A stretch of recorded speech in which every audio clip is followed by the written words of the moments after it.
Марс жайлы нені білген жөн? Күннен санағанда 4-ші планета.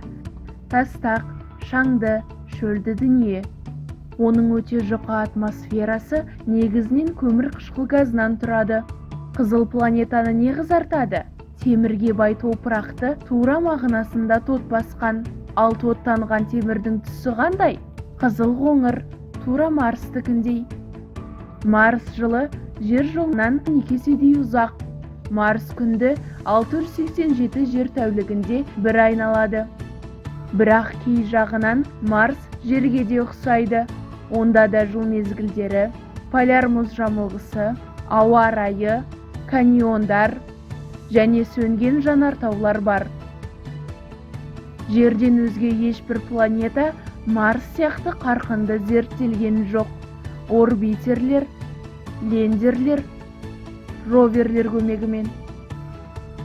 Марсты зерттеуші роботтар оның бетінен ежелгі өзендер мен көлтабандар ізін, ал қойнауынан су мұзын, яғни миллиардтаған жыл бұрын Марстың ылғал әрі жылы болғанның айғақтарын тапты. Тіршіліктің дамуына қолайлы жағдай Марста болды ма екен? Болашақ астробиологиялық миссиялар жауап табуға көмектеспек. Марс жайлы білгіңіз келетіні осы ма?